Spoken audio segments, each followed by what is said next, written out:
આપણું પ્રવચન નંબર 17 મંગળગાનથી આપણે ચાલુ કરીએ.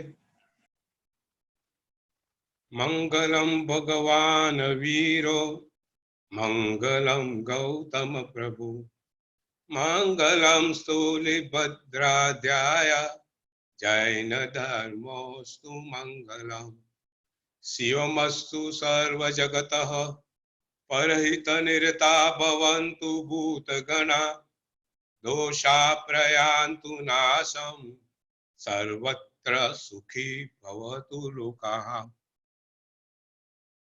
વિશ્વના સર્વજીવોનું મંગળ થાવ, કલ્યાણ થાવ. વિશ્વ આ કોરોનાની મહામારીમાંથી હેમખેમ રીતે બહાર આવે એવી પ્રાર્થના સાથે, ભગવાનને પ્રાર્થના સાથે આપનું આજનું પ્રવચન આપણે ચાલુ કરીએ છીએ. એક સુંદર ઘટના થોડા વર્ષો એટલે 700-800 વર્ષ પહેલાની વાત છે, બહુ નવી વાત નથી, પણ આજે એ વાત એટલી જ પ્રસ્તુત છે. ગોવલકંડા નામનું શહેર, મોટું નગર હૈદરાબાદમાં, અને બહુ મોટો ઝવેરાતનો બહુ મોટો ત્યાં ગોવલકંડા હીરાની ખાણ અને બહુ મોટો ઝવેરનો ત્યાં બિઝનેસ થાય. અને એક વખત એક મોટા ઝવેરી ગોવલકંડામાં પોતાના વેપારના કામ અર્થે આવ્યા હશે અને પોતે ઘોડાગાડીની અંદર ગામમાં ફરવા નીકળ્યા, નગરમાં ફરવા નીકળ્યા. ફરતા ફરતા ફરતા એક ઠેકાણે ઘોડાગાડી લઈને જતા હતા તો એમને ઘોડાગાડીમાંથી જોયું કે છોકરાઓ પથ્થરની રમત, આપણે સટોડિયું કહીએ ને, એ સટોડિયું ત્યાં બાળકો રમતા હતા. બચ્ચે ખેલ રહે થે પથ્થર લેકે. તો સટોડિયામાં જે વચ્ચે મોટો પથ્થર મુકાય એવી રીતે વચ્ચે મોટો પથ્થર હતો અને પથ્થરને એ લોકો બીજા પથ્થર વડે મારતા હતા. આ ઝવેરીએ દૂરથી ઘોડાગાડીમાંથી જોયું અને જે પેલો વચ્ચેનો પથ્થર હતો ને એમને એના પર નજર પડી અને પથ્થરની ચમક એમને જરા જુદી લાગી. એટલે ઘોડાગાડીમાંથી નીચે ઉતર્યા. નીચે ઉતરી અને ત્યાં ગયા બાળકો જ્યાં રમતા હતા ત્યાં, અને બાળકોને 2 મિનિટ ઊભવાનું કહી અને એમને પેલો પથ્થર હાથમાં લીધો. અને પથ્થર હાથમાં લીધો. ઝવેરી બહુ મોટા પારખું હતા, એમને લાગ્યું ચોક્કસ આ પથ્થર કોઈ વિશિષ્ટ રત્ન છે, ખૂબ મહામૂલું રત્ન છે. એટલે એમને બાળકોને કીધું કે હવે તમારે આ પથ્થર તમે રમો છો ને તો મને આપી દો, હું તમને પૈસા આપું. બાળકો બધા માની ગયા. તો એમને એક થોડા પૈસા આપી અને આ પથ્થર એમને લઈ લીધો. પથ્થર લઈ લીધો અને તરત એમને એમના કારીગર પાસે એ પથ્થર પર પાસા પડાવ્યા. એ પથ્થર પર પાસા પડ્યા અને એમાંથી વિશ્વવિખ્યાત હીરો, કોહિનૂર હીરો બહાર આવ્યો. એ હીરો એટલો અમૂલ્ય હતો. એ જમાનામાં કોહિનૂર હીરા માટે એવું કહેવાતું હતું કે આ એક હીરો આખો નાખો દેશ આપી દઈએ તો એનાથી અધિક મૂલ્ય આ કોહિનૂર હીરાનું છે. અને કોહિનૂર હીરાની તો આપણને હિસ્ટ્રી ખબર છે કે કોહિનૂર હીરો પછી અહીંથી રાજા દિલ્હીમાં ગયો, દિલ્હીમાં હુમાયું પાસે ગયો, બાબર પાસે ગયો, ઔરંગઝેબ પાસે ગયો, શાહજહાં પાસે ગયો, પછી નાદિર શાહને લૂંટી ગયા. ત્યાંથી અફઘાનિસ્તાન ગયો, અફઘાનિસ્તાનથી પાછો ઇન્ડિયામાં આવ્યો અને પાછો બ્રિટનમાં ગયો. આ કોહિનૂરનો હીરો, આટલો અમૂલ્ય હીરો બાળકો પથ્થર માનીને રમતા હતા. ભગવાન કહે છે કે આપણું બધું આવું જ છે. આપણું આ માનવ જીવન છે એ કોહિનૂર હીરા કરતાંય અમૂલ્ય છે. આપણું આ માનવ જીવન કોહિનૂરના હીરા કરતા અમૂલ્ય છે. પણ આપણે એને આ બાળકો જેમ પથ્થર માની અને એની સાથે રમત રમીએ છીએ. કોઈ દિવસ આપણે એવો વિચાર કર્યો કે આ માનવ જીવન આપણને મળ્યું છે એ આપણને કેટલા ભવો પછી મળ્યું છે, કેવી રીતે આપણને મળ્યું છે, એનો ઉપયોગ શું અને એના પછી શું. આ જે માનવ જીવન મળ્યું છે, ભગવાને કીધું છે અનંતા કાળ પછી આ માનવ જીવન મળે છે. કોઈનો હીરો તો કદાચ તમારી પાસે આવી જાય, પણ આ માનવ જીવન ક્યારે ફરીથી તમારી પાસે આવશે એનો તમને ખ્યાલ નથી. પૂર્વમાં કોઈ એવું વિશિષ્ટ કાર્ય કર્યા હશે, એવું વિશિષ્ટ પુણ્ય કર્યું હશે કે જેથી તમને આ માનવ જીવન મળ્યું.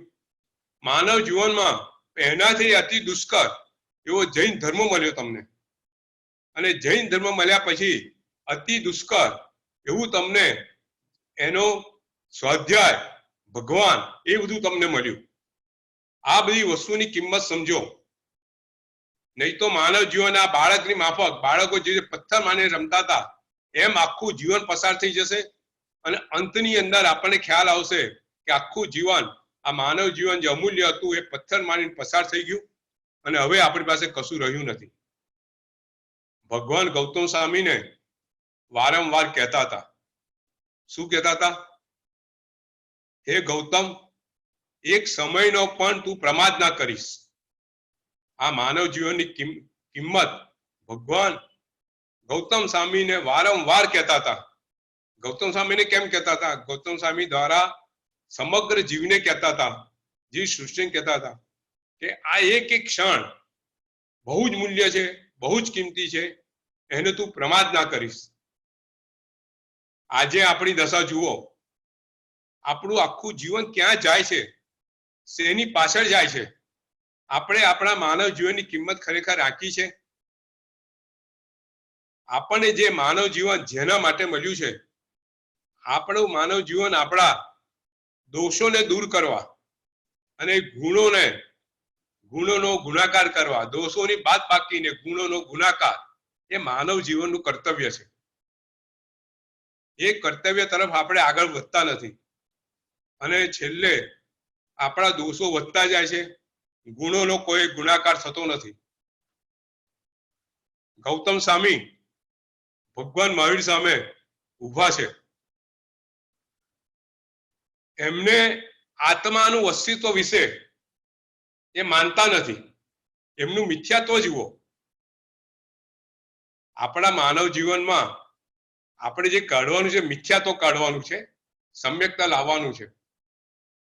ગૌતમ સ્વામી ના મનમાં હજુ એવું છે કે આત્મા જેવા તત્વોનું કોઈ અસ્તિત્વ નથી. ભગવાન એમને સમજાઈ રહ્યા છે, એમને આત્મ તત્વ જે સંશય છે, અને ભગવાન એને સમજાઈ રહ્યા છે.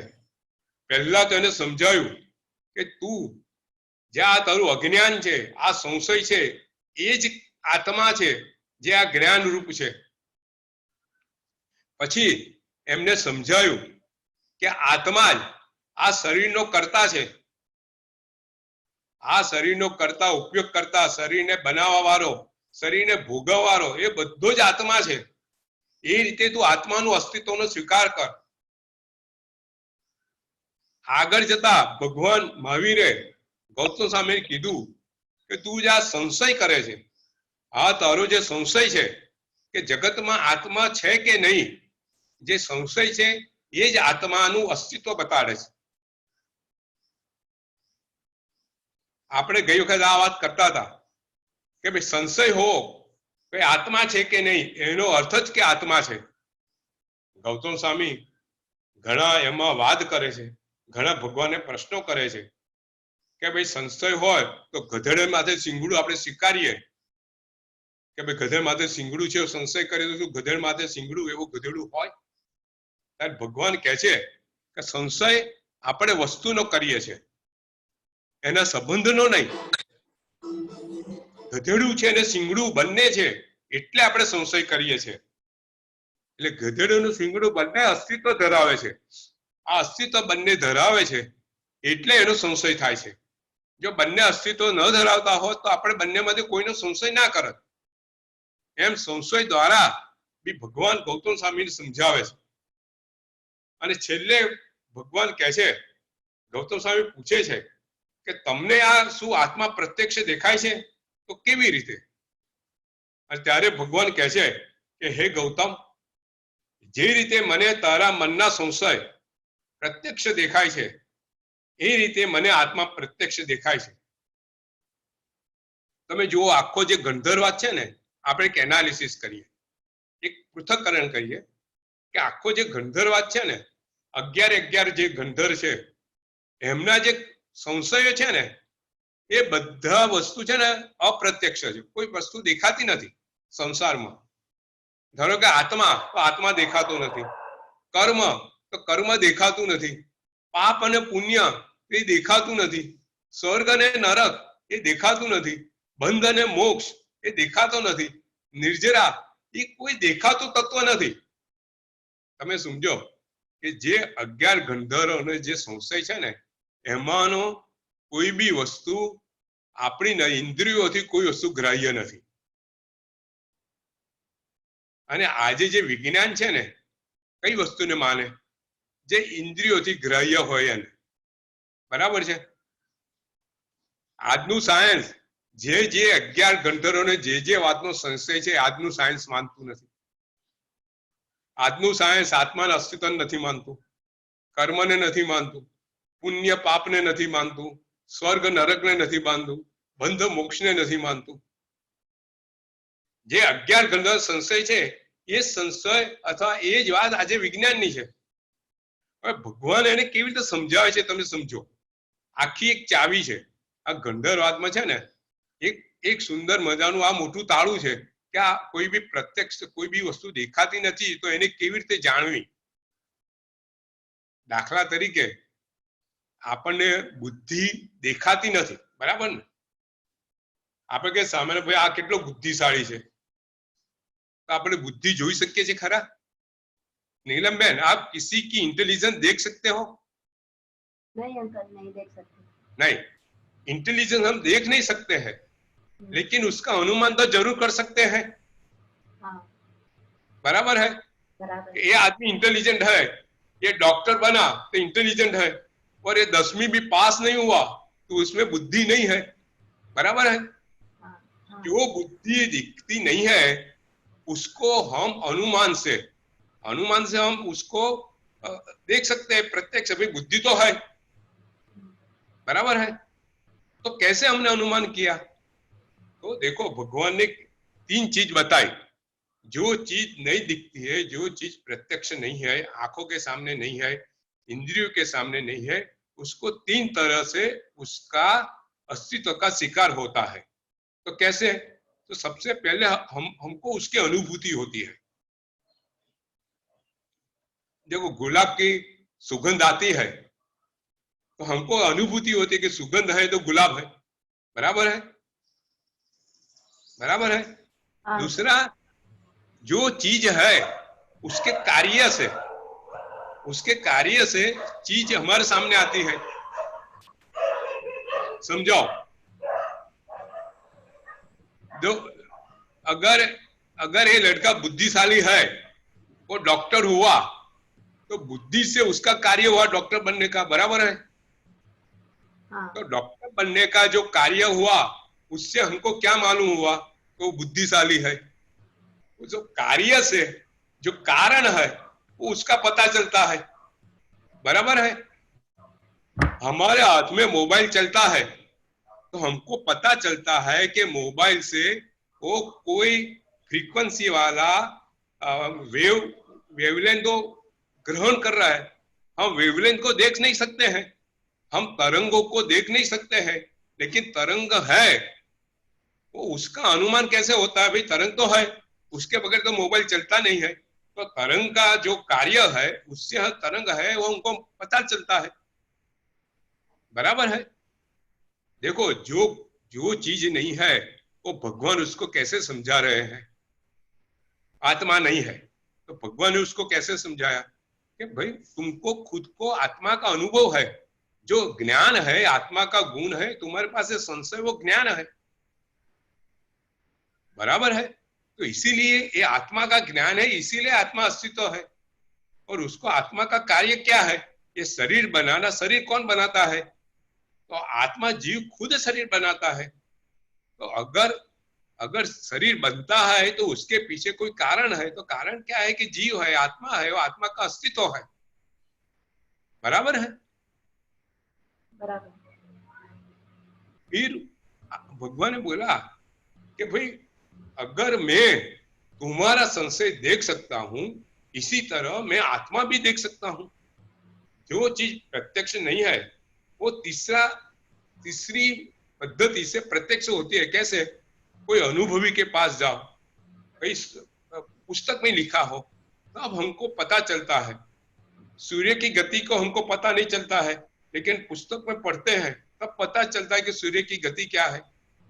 अगर डॉक्टर के पास गए और डॉक्टर ने बोला तुम्हारा चेक करके कि तुम्हारे शरीर में रोग है, तो रोग हमको दिखता नहीं है, लेकिन डॉक्टर जो अनुभवी है, जो ज्ञानी है, ज्ञानी हमको बताता है कि देखो तुम्हारे शरीर में रोग है। तो इसी तरह हमको अनुभव से, वो जो चीज है उसके कार्य से, नहीं तो कोई अनुभवी है जो ज्ञानी है हमको बताता है। इसी तरह हमको जो अप्रत्यक्ष चीज है, जो चीज हमको नहीं दिखाई देती है, वो हमको पता चलता है उसका अस्तित्व का। तो इसी तरह भगवान गौतम स्वामी को जो आत्मा का अस्तित्व है, उसको अस्तित्व को इसी तरह उसको समझाया। अभी गौतम स्वामी उसको पूछते हैं, देखो गौतम स्वामी भी लास्ट ट्राई करते हैं कि भगवान तुमने सब आत्मा हमको समझाया, तो आत्मा का स्वरूप क्या है? अगर तुम आत्मा देखते हो तो आत्मा का स्वरूप को तुमको दिखना चाहिए। तो आत्मा क्या है, ये जीव क्या है, हमको समझाओ। तो भगवान अभी उसको जीव समझाता है कि जीव क्या है। तो संसार में दो प्रकार के जीव होते हैं। भगवान अभी उसको आत्मा का अस्तित्व, आत्मा का स्वरूप समझा रहे हैं। संसार में दो प्रकार के जीव होते हैं, एक संसारी और एक मुक्त। जो मुक्त जीव होता है, जो शुद्ध स्वरूप होता है, वो शुद्ध स्वरूप असंख्य प्रदेश वाला होता है। उसका ज्ञान गुण है, ज्ञान दर्शन उसका गुण है, चारित्र उसका गुण है। और ये मुक्त स्वरूप में वो अनंत अनंत ज्ञान, अनंत दर्शन वाला ये आत्म तत्व होता है। और ये आत्म तत्व अनंत ज्ञान और अनंत दर्शन वाला होके वो अव्याबाद सुख में वो हमेशा रहता है। तो आत्मा का शुद्ध स्वरूप है, वो मुक्त स्वरूप है, और उसका स्थान सिद्ध शिला पे है।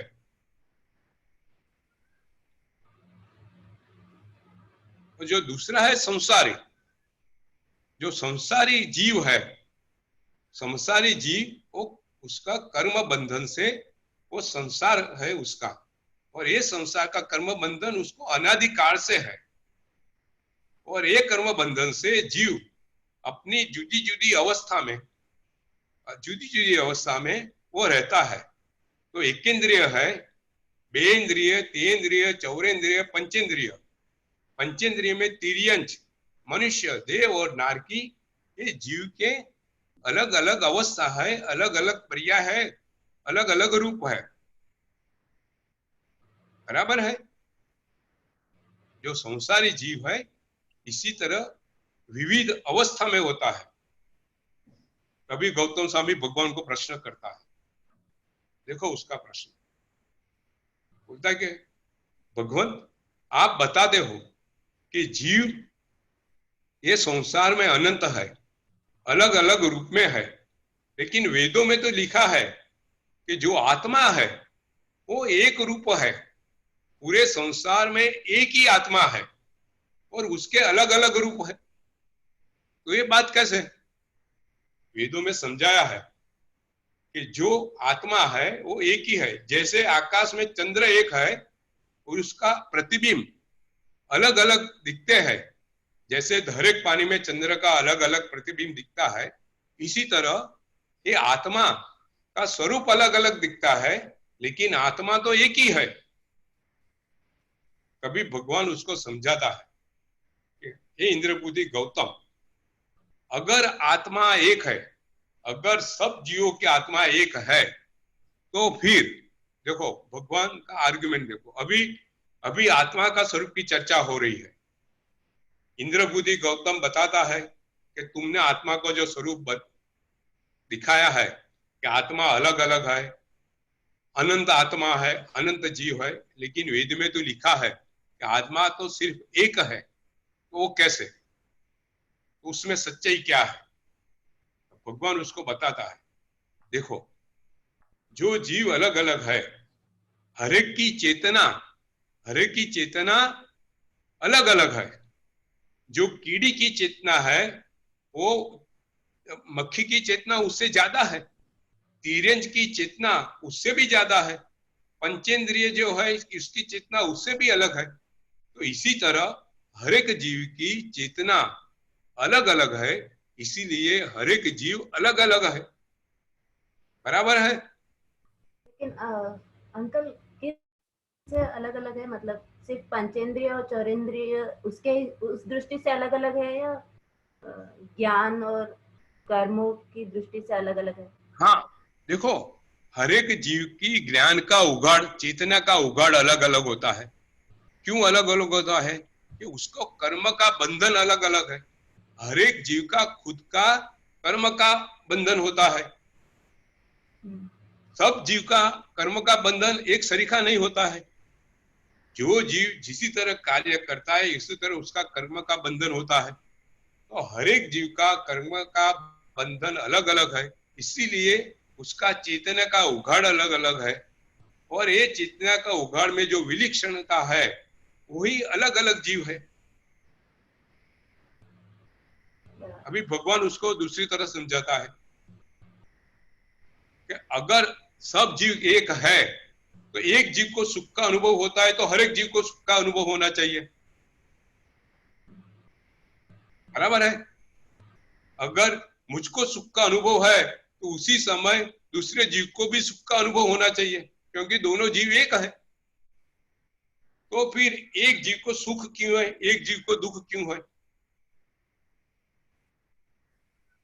एक जीव मनुष्य क्यों है, एक जीव माखी क्यों है? एक जीव सांप क्यों है, एक जीव नरक में क्यों है? क्योंकि हर एक जीव अलग अलग है। बराबर है? हाँ। अच्छा, और आगे समझाते हैं। अगर ऐसा है कि हर एक जीव एक रूप है तो एक जीव का मृत्यु होता है तो हर एक जीव का मृत्यु होना चाहिए। बराबर के नहीं? बराबर। हाँ ये तो बरोबर। બધાના જીવ એક સરખા છે તો એક જીવ એક શરીરમાંથી જાય તો બીજા એક કે બધાના શરીરમાંથી જીવ જતો રહેવો જોઈએ, એવું તો જતો નથી।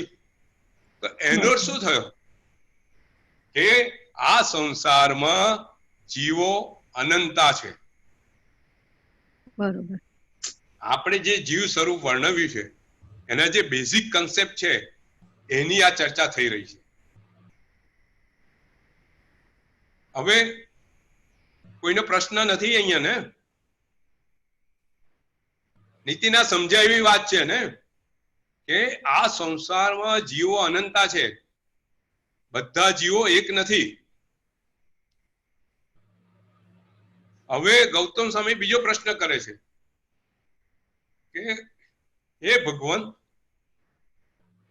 એક જ જીવ આખા વિશ્વમાં વ્યાપ્ત છે, આત્મા સર્વત્ર વ્યાપ્ત છે, જ્યાં જુઓ ત્યાં આત્મા છે। વેદમાં લખ્યું છે કે આત્મા સર્વવ્યાપ્ત છે, તો સાચું શું? શું આત્મા બધે વ્યાપ્ત છે? એટલે ભગવાન એને કહે છે, ભગવાન આર્ગ્યુમેન્ટ જુઓ કે જે પદાર્થ ક્યાં હોય, જ્યાં એના ગુણો હોય ત્યાં પદાર્થ હોય। મીઠાશ ક્યાં હોય, સાકર હોય ત્યાં મીઠાશ હોય। बराबर ने? जो कड़वास है, कारेला है, उसकी कड़वास होगी। जो चीज का जो जहां गुण हो वही वो चीज होगी, जहां गुण नहीं होगा वहां वो चीज नहीं होगी, वहां मिठास नहीं होगा वहां साकर नहीं होगी। अगर हमने कारेला मुंह में डाला और हम बोलेंगे कि साकर नहीं है, तो साकर वहां कहां से होगी? भगवान बताते हैं कि जहां गुण है वहीं वो पदार्थ हो सकता है। तो आत्मा कहाँ होगा? जहां आत्मा का गुण वाला चीज होगा वहीं आत्मा होगा। तो जहां जहां शरीर है, आत्मा के साथ जहां जहां शरीर है वहीं आत्मा है, और कहीं जगह पे आत्मा है ही नहीं। विश्व में कितने द्रव्य है? ये विश्व में 6 द्रव्य है, बराबर है? बराबर बराबर है। और 6 द्रव्य कहाँ पे है? लोकव्यापी 14 राज्यों। लोकाकाश में 6 द्रव्य है, अलोकाकाश में सिर्फ आकाश द्रव्य है, बराबर है? वो जब हमने विश्व का स्वरूप का लेक्चर लिया था तब हमने समझाया था कि जो 6 द्रव्य है ये लोकाकाश में है, और लोकाकाश के बाद जो अलोकाकाश है, जो अनंत आकाश है, वहां सिर्फ आकाश द्रव्य है। और लोकाकाश में 6 द्रव्य क्यों है? कि वहां धर्मास्तिकाय और धर्मास्तिकाय दोनों द्रव्य मौजूद है, इसीलिए जीव और पुद्गल वहां है, बराबर है? तो आत्मा सर्वव्याप्त नहीं है। आत्मा कहाँ पे है? जहां जहां जीव है, जहां जहां जीव के गुणों का हम देख रहे हैं, चैतन्य तत्व देख रहे हैं, वहीं आत्मा है, और कहीं जगह पे आत्मा नहीं है। अभी इंद्र बुद्धि के पास कोई आर्ग्यूमेंट नहीं रहा, पूरे संशय का उसका समाधान अभी हो गया है। अभी वो नतमस्तक है और अभी वो भगवान को प्रश्न करता है। देखो अभी उसका प्रश्न चल रहा है, अभी वो पूछता है। देखो अभी उसका जो प्रश्न है ना, वो संशय नहीं है, अभी जो मन की व्यथा है वो बता रहा है। वो भगवान को पूछता है कि परमात्मा, अभी मुझको पता है कि आत्मा का अस्तित्व है, आपने जो समझाया है, लेकिन मैं जब मेरे सामने वेद का वाक्य मेरे सामने आता है कि विज्ञान घन अवैतेभ्यो भूतेभ्य समुत्थाय तान्य वेणु विनश्यति न च प्रत्य संज्ञास्ति, तभी मुझको फिर से वो संशय मेरे सामने आ जाता है। देखो इंद्रभूति के मन में अभी भी जो वेद वाक्य है उसका समाधान नहीं हुआ है, तो इसीलिए उसके मन में अभी भी वो संशय है। उसका संशय इतना अंदर तक गया है कि अभी वो बाहर नहीं निकला है। इंद्र बुद्धि भगवान को बताता है कि जब जब ये वेद वाक्य मेरे सामने आता है तब तब मुझको वही अर्थ उसको मेरे सामने आता है। कौन सा अर्थ? कि ये जो ज्ञान है ये पंचभूत का जब समूह होता है तब ज्ञान उत्पन्न होता है, और पंचभूत सब बिखर जाते हैं तब वो ज्ञान नष्ट होता है। वही अर्थ मेरे सामने आता है और फिर मुझको वो संशय मेरे मन में चालू हो जाता है। भगवान आप मुझको उसका समाधान दो। और अभी भगवान उसका जो संशय है, जो वेद वाक्य का संचय है, वो उसका समाधान भगवान देते हैं। कैसे देते हैं? बोलता है कि इंद्र बुद्धि गौतम, तुमने जो वेद वाक्य है विज्ञान घन अवैतेभ्यो भूतेभ्यः, उसका अर्थ तुमने ये किया है कि जो 5 भूत है, आप जरा सुनना। देखो ये है ने बेसिक है, बिल्कुल बेसिक है। जहां से इंद्रभूति का आत्मा का अस्तित्व का उसको शंका हुआ, संशय हुआ है, ये बेसिक है। और भगवान ये मन का संशय को निकाल रहे हैं। उसका जो सूल है वो इतने गहरी तक अंदर गया है मन के अंदर। आत्मा के अंतःकरण के अंदर, वो अभी भगवान उसको निकाल रहे हैं। भगवान उसको बता रहे हैं कि तुमने वाक्य का अर्थ ऐसे किया है, ये जो 5 भूत है, ये 5 भूत में ज्ञान का अंश है। जो 5 भूत है उसमें ज्ञान का अंश है, और ये 5 भूत सब 5 भूत का जब समुदाय होता है वो विज्ञान घन बनता है। विज्ञान घन अव्यक्तेभ्यो भूतेभ्य, ये 5 भूत का समूह, जो 5 भूत का सब समूह बनता है, तब ये ज्ञान का समूह होता है, ज्ञान उत्पन्न होता है। तो शरीर में से ज्ञान उत्पन्न होता है, बराबर है। ये गौतम स्वामी ये सोचते हैं कि जो शरीर बनता है तब एक ज्ञान उत्पन्न होता है। आज का विज्ञान भी यही बोलता है। आज का विज्ञान क्या बताता है कि जब शरीर आता है तब ज्ञान आता है, शरीर आता है तब चैतन्य तत्व आता है। गौतम स्वामी वही बात मान रहे हैं। और ये जब शरीर का नाश होता है तब ये ज्ञान का नाश होता है, और फिर ये ज्ञान, उसकी कोई संज्ञा, उसकी कोई निशानी कहीं पे रहती नहीं है। मतलब उसका पुनर्भव और पूर्व भव ऐसा कुछ रहता नहीं है। ये इंद्रभूति गौतम की ये वेद वाक्य से एक मान्यता उसकी बन गई है। भगवान ने सब समझाया, उसको मालूम हुआ कि आत्मा का अस्तित्व है, लेकिन ये तो वेद वाक्य यही बताता है, तो उसका सही अर्थ क्या है? तो भगवान उसको बताता है कि तुमने अर्थ निकाला, और तुमने अर्थ निकाल के किसी के पास तुम्हारे संशय का तुमने निराकरण नहीं किया, तो इसीलिए ये तुम्हारा संशय मान्यता बन के तुम्हारे अंतःकरण में रह गया। तुमको उसका अर्थ ऐसे निकालना चाहिए था। अभी भगवान उसको अर्थ उसका निकालता है, उसको समझाता है भगवान कि अपना जो आत्मा है, हमारा जो आत्मा है, वो असंख्य प्रदेश का है। आत्मा के प्रदेश कितने हैं? असंख्य प्रदेश है, काय के बराबर बराबर है। और असंख्य प्रदेश, हर एक प्रदेश में अनंत ज्ञान है। तो जो अनंत ज्ञान का समूह है वो विज्ञान घन है। देखो बात समझो, गौतम स्वामी क्या सोच रहा था? जो पदार्थ है, पदार्थ में ज्ञान का अंश है, जो भूत है उसमें, और जब भूत सब समुदाय होता है तब ज्ञान उसमें से उत्पन्न होता है। विज्ञान घन, ज्ञान का समुदाय, ज्ञान का घन उत्पन्न होता है। और भगवान क्या बता रहे हैं? ये ज्ञान आत्मा का गुण है। जो असंख्य प्रदेश है, जो अनंत ज्ञान है, असंख्य प्रदेश का समूह वो विज्ञान घन है।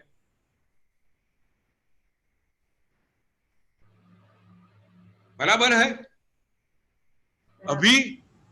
अभी जब ये आत्मा कोई पदार्थ सामने आने से उसको जानने के लिए ज्ञान का उपयोग करता है, तब उसको पदार्थ का ज्ञान होता है।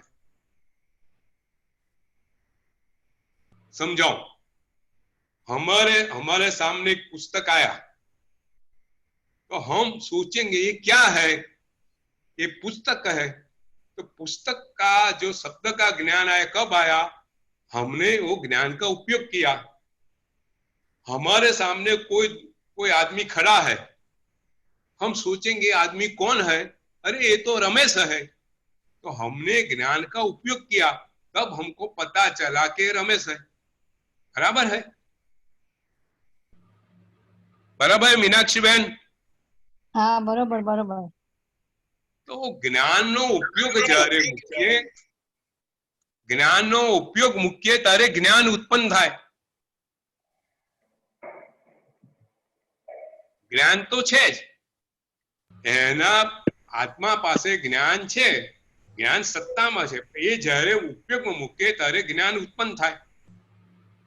બરોબર. એટલે કે આ પદાર્થ જોયા અને આત્મા એ જ્ઞાનનો ઉપયોગ મૂક્યો ત્યારે આ જ્ઞાન ઉત્પન્ન થયું. અને પદાર્થ આ સામેથી જતો રહે અને બીજો પદાર્થ આવે એટલે જે જૂના પદાર્થનું જ્ઞાન હતું એ જતું રહ્યું. એટલે આત્માને જે જ્ઞાન પ્રાપ્ત થયું એ પદાર્થ જોવાથી ઉત્પન્ન થયું, પદાર્થ જતા રહેવાથી નાશ થયું. તો આ જ્ઞાન આત્માનું હતું અને જે જ્ઞાન જે ઉત્પન્ન થયું એ જ્ઞાનનો પર્યાય હતો, એ અવસ્થા હતી.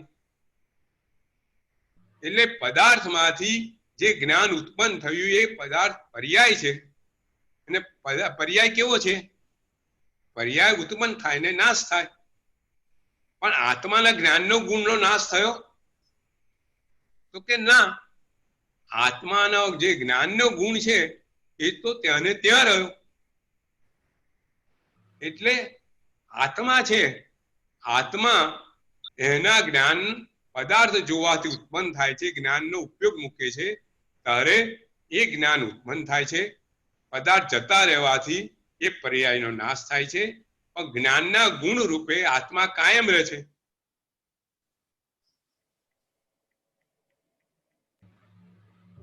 सबको समझ आया मैं जो समझाता हूँ वो? हाँ, बहुत अच्छी तरह आ रहा है समझ में सर. अंकल इधर पदार्थ मतलब शरीर, पदार्थ मतलब शरीर. पदार्थ मतलब कोई भी पदार्थ, शरीर ऐसा नहीं, जगत के कोई भी पदार्थ.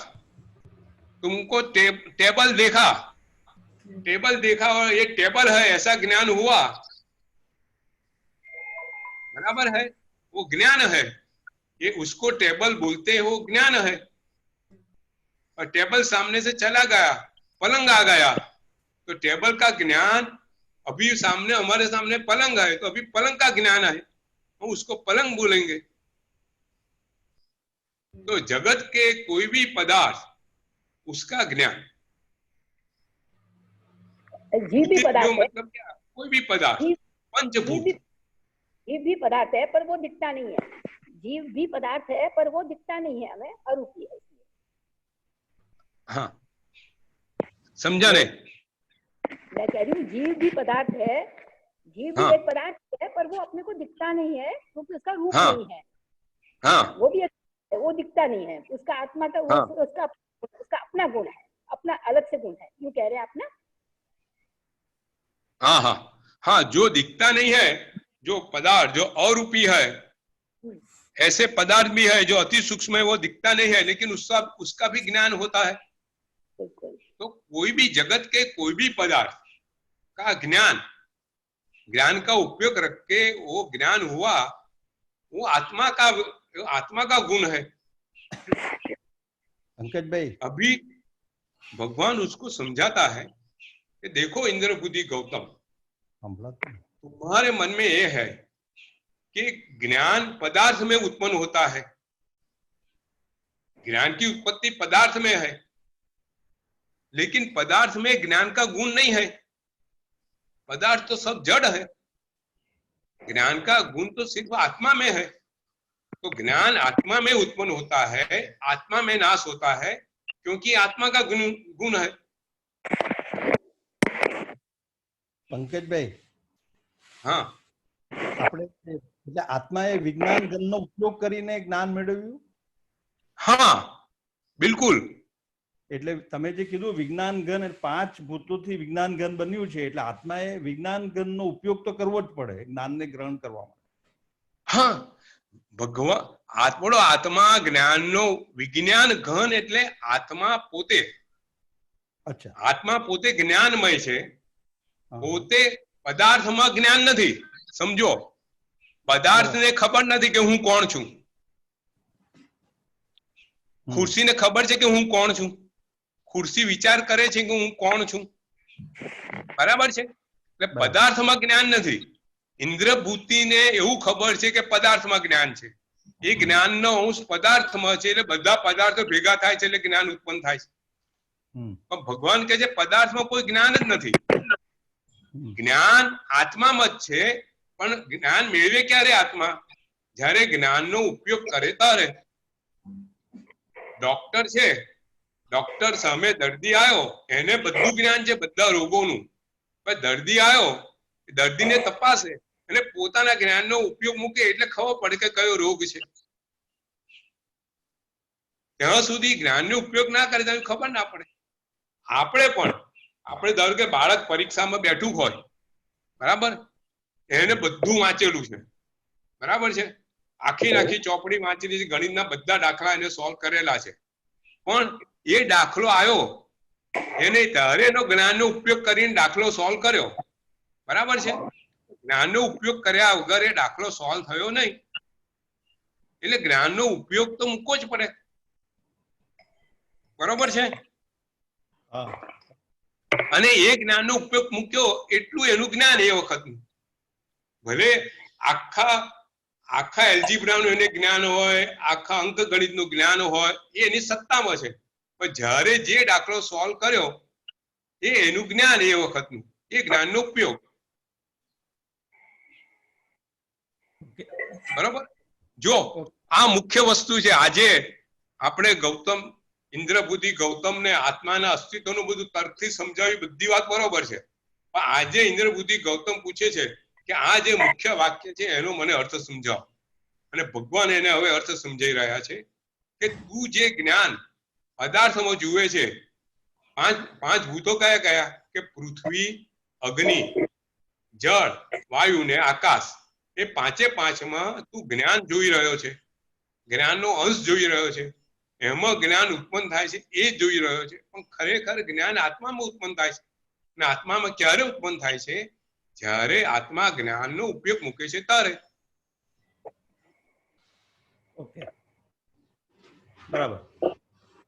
બરોબર નીતિન? આ એન્ડ છે, સમજો. અહીંયા સાંભળો, મારો એક સંશય છે. હા બોલો.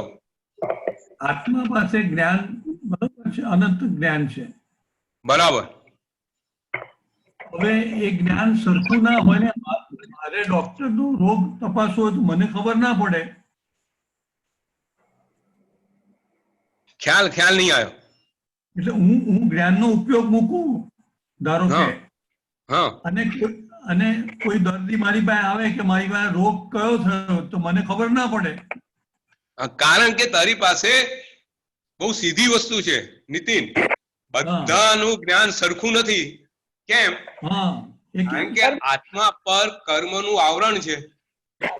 આપણો જીવ તો અનંત જ્ઞાન વાળો છે. કેવળ જ્ઞાનની સત્તા તો આપણી પાસે છે, પણ આપણી પાસે કેમ કેવળ જ્ઞાન નથી? તો કે આપણી પાસે જે કર્મના આવરણ ત્યાં સુધીના છે કે આપણી પાસે શ્રુત જ્ઞાન બી પૂરતું નથી, મતિ જ્ઞાન બી પૂરતું નથી. જગતના બધા શ્રુત જ્ઞાન, મતિ જ્ઞાન આપણી પાસે નથી, તો અવધિ જ્ઞાન, મનપરો જ્ઞાન, કેવળ જ્ઞાન નથી.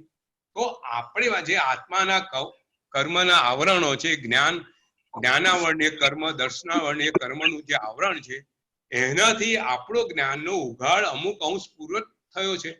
તેથી આપણે ડોક્ટરનું ભણ્યા નથી તો આપણને રોગનું જ્ઞાન નથી.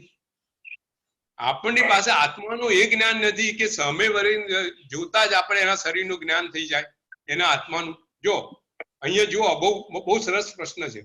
ગૌતમ સ્વામી ભગવાન મહાવીર સ્વામીને પૂછે છે કે તમને આત્મા કેવી રીતે દેખાયો? ભગવાન મહાવીર સ્વામીને સમજાવે છે કે હે ગૌતમ, મને તારો સંશય દેખાય છે. તને મારો સંશય દેખાય છે? ઇન્દ્રભૂતિને કોઈના સંશય દેખાય છે? ના. તો ભગવાનને કેમ દેખાય છે? ભગવાન ને મનોપર્વ જ્ઞાન ને કેવળ જ્ઞાન બંને ઉત્પન્ન થયેલા છે, અને એ મનોપર્વ જ્ઞાનનો કે કેવળ જ્ઞાનનો ભગવાન ઉપયોગ મૂકે છે, અને ત્યારે એને સામેનો સંશય દેખાય છે. એવી રીતે ભગવાન જ્ઞાનનો ઉપયોગ મૂકે તો એને આત્માનું સ્વરૂપ દેખાય છે. આત્માના અસંખ્ય પ્રદેશો ભગવાને જોયા છે એટલે આપણને કહ્યા છે. ભગવાને એમને એમ કીધું નથી, કોઈ અનુમાનથી કીધું નથી, કોઈ તર્કથી કીધું નથી. ભગવાને પોતાના કેવળ જ્ઞાનમાં દરેક જગતના બધા પદાર્થોના બધી અવસ્થા દેખાય છે, એના મૂળ ગુણ, મૂળ દ્રવ્ય બધું દેખાય છે, એની અવસ્થાઓ દેખાય છે, દરેક કાળના એના પર્યાય એના દેખાય છે. એને ભગવાને જોયા છે એટલે આપણને કીધું છે, અને ભગવાન એ જ્ઞાનમાં મૂકે છે અને આપણને કહે છે. બરોબર? પંકજભાઈ, એક બીજો સંશય એ છે કે તમે કીધું કે આત્માને તો પૂર્ણ જ્ઞાન છે જ, પણ એ કર્મના આવરણ દ્વારા ઢંકાયેલું છે. બરાબર. ધારો કે આપણને આપણા આત્મા ઉપર અત્યારે આપણે એન્જિનિયરિંગનું કે ડોક્ટરીનું કે આર્કિટેક્ચરનું કે ધર્મનું બધું જ્ઞાન છે, પણ એ ઢંકાયેલું છે. એટલે આપણે ડોક્ટરીનું ભણીએ એટલે આપણે ડોક્ટરીનું જ્ઞાન ઉપયોગમાં મૂકીએ ત્યારે આપણને ડોક્ટરીનું જ્ઞાન આવે. એવું બરાબર છે. અચ્છા, એટલે આપણે બધું જ્ઞાન આપણને છે જ, આપણે ઉપયોગમાં નથી એટલે આપણા આત્મા એ જ્ઞાન લેતું નથી. એવું એટલે જ્ઞાન છે એટલે આપણે એ જ્ઞાન, આપણી પાસે જ્ઞાનની કેપેબિલિટી છે. અચ્છા, એ ધારો કે આપણે આર્કિટેક્ટ નું ભણીએ તો આર્કિટેક્ટ નું જ્ઞાન પ્રાપ્ત થાય, આપણે સૂત્રો ભણીએ તો સૂત્રોનું જ્ઞાન પ્રાપ્ત થાય. એટલે આપણી પાસે જુઓ કેટલા લોકોની કેપેબિલિટી કેટલી ઓછી હોય કે ગમે તેટલું ભણે તો એને ચડે નહીં. આપણે ત્યાં બહુ સુંદર દાખલો છે માસ્તુસ મુનિનો. માસ્તુસ મુનિ થઈ ગયા હતા. હવે એમનું જ્ઞાનનું આવરણ કેવું હતું કે એમને એના ગુરુ ભગવંતે એક વાક્ય આપ્યું કે તું આ વાક્ય ગો. 6 મહિના સુધી આવડ્યું. તો એ એક વાક્ય એમને યાદ રહેતું નતું. તેમાંથી ખાલી માસ્તુસ એમને યાદ રહ્યું. કેટલું? એક વાક્યમાંથી 4 જ અક્ષર યાદ રહે. માસ્તુસ માસ્તુસ માસ્તુસ ગોખ્યા કરે. પણ એમનો જ્ઞાનનો પુરુષાર્થ કેવો, એમને કોઈ વાક્ય ચડે નહીં. એક વાક્ય, એમનું જ્ઞાનનું આવરણ એવું હતું કે એમને એક વાક્ય ચડે નહીં. એક વાક્ય બોલે ને તરત ભૂલી જાય. તમે જુઓ આજે અમુક ઉંમર પછી આપણને રોગો થાય છે, ભૂલવાના રોગો, આઝમેર ડિસીઝ. તો શું આપણે ભૂલી જઈએ છીએ? 2 મિનિટ પહેલા જે બોલ્યા હોય, જે નામ બોલ્યા એ નામે આપણે ભૂલી જઈએ. આજે રોગ થાય છે ને. તો જ્ઞાન જે હતું સત્તામાં, એ હવે આપણી પાસે જ્ઞાનનું આવરણ એવું આવી ગયું કે ગમે તેવો પ્રયત્ન કરો તો જ્ઞાન આવે નહીં. તો માસ્તુસ મુનિની કેટલા વર્ષો સુધી એ માસ્તુસ એક સરખું બોલ્યા રહ્યા. તો એક વખત એવો આવ્યો, બધા એમની મસ્કરી કરતા હતા. બધાને કેટલાની જીવની દયા આવતી હતી. કેટલા જીવો મસ્કરી કરે કે શું આ એક શબ્દ નથી યાદ રાખી શકતો. તો એમને એ પુરુષાર્થ કરતા જ્ઞાનાવરણીય કર્મનો ક્ષય એવો કર્યો એ શબ્દ 4 શબ્દોમાં એમને કેવળ જ્ઞાન પ્રાપ્ત થયું. બરોબર છે. તો આપણે ત્યાં વાત એવી કહી છે કે આપણી પાસે સત્તામાં જે જ્ઞાન, જે કેપેબિલિટી છે, એ કેપેબિલિટીની વાત કરી છે કે તમે આટલું આવું જ્ઞાન તમારી કેપેબિલિટી અહીંયા સુધી છે. પછી તમે તમારા જ્ઞાનનો ક્ષય કરો, તમારા જ્ઞાનનો ક્ષયક્ષમ કરો, એને ઉપયોગમાં મૂકો, તમારું જ્ઞાન વધે બી ખરું. આપણે તો એવું નથી કે કર્મનું આવરણ જેટલું છે એટલું જ છેક સુધી રહે. તમે તમારા પુરુષાર્થ કરો તો કર્મના આવરણો પણ ઘટતા જાય. એટલે તો મનુષ્ય ભવ છે. ખૂબ સુંદર પ્રશ્ન છે. પ્રશ્ન તમે જુઓ, તમે માસ્તુસ મુનિના કર્મના જ્ઞાનાવરણ કર્મના આવરણો ઘટ્યા કે નહીં? ઘટ્યા કેવી રીતે? એક પુરુષાર્થ. આત્માનું આ કર્તવ્ય છે. ભગવાન આ વાત કરે છે કે તમે પૂર્વ ભવમાં જે કર્મો બાંધીને આયા છો, એવું નથી કે એ જ કર્મો તમારી સાથે રહેશે. તમે તમારો પુરુષાર્થ એવો કરો કે એ કર્મોનો તમે ક્ષય કરો. અને આ જ જીવનનું, આપણા માનવ જીવનનું જે કર્તવ્ય છે એ આ જ છે કે તમે તમારા જીવનમાં તમારો પુરુષાર્થ એ કરો કે આત્માના દોષો તમે તોડો, તો તમારા આત્માના ગુણોનો વિકાસ થશે. તમારા જ્ઞાનાવર્ણીય દર્શનાવર્ણીય મોહનીય કર્મ એ બધા કર્મોનો તમે નાશ કરતા જશો. બરોબર છે? બરોબર. इसी से वो जो उन्होंने बता देते हैं कोई पूछता है બસ बरोबर કેવળ જ્ઞાન બહુ ઈઝી હતું એવું લાગે છે. ચૈતલ સંભળાય છે? નથી, ક્વેશ્ચન બરોબર સમજાતો નથી. હા, એટલે ક્વેશ્ચન કદાચ એવો છે કે કેવલ જ્ઞાન બહુ ઈઝી છે એવું લાગે છે. હા, એ વાત સાચી છે. કારણ કે આપણે જે રીતની વાર્તા સાંભળીએ છીએ લાગે કે ચાલતા ચાલતા કેવળ જ્ઞાન થઈ ગયું, પણ આ છે ને આઈસબર્ગ છે. હું તમને સુંદર વાત કહીશ. પ્રશ્ન સુંદર છે. આપણે જે જોઈએ છે ને એટલું જ આપણને જ્ઞાન હોય છે. જે વસ્તુ નથી દેખાતી એનું જ્ઞાન નથી, અને આપણે જે અનુમાનો કરીએ છીએ જોઈતી વસ્તુના અનુમાનો કરીએ છીએ. હવે એને ચાલતા જ્ઞાન થઈ ગયું, પણ એને ચાલતા કેમ જ્ઞાન થયું ને આપણને કેમ જ્ઞાન નહીં થયું ચાલતા? તો આપણને એનો બધો ખ્યાલ આવી જાય કે એને ચાલતા કેમ જ્ઞાન થયું, કે અનંત કાળની એની સાધના હતી. બરોબર છે. અને આપણી અનંત કાળની સાધના એવી છે કે આપણે અહીંયા સુધી પહોંચ્યા. આપણી સાધના ઓછી નથી પણ પૂરતી નથી. આપણી સાધના બી આપણને જૈન ધર્મ આપ્યો છે, જૈન ધર્મની રુચિ આપી છે, જૈન ધર્મ કરવાનું મન થાય છે, આચારો કરવાનું મન થાય છે. એ આપણી સાધના પૂર્વભૂના કર્મનું આ ફળ છે. પણ આપણે અહીંથી આગળ વધવાનું છે, અને આગળ ત્યાં સુધી વધવાનું છે કે જ્યાં સુધી આપણા આત્માના બધા દોષો નો નાશ ન થાય. એ આપણું ધ્યેય આ હોવું જોઈએ.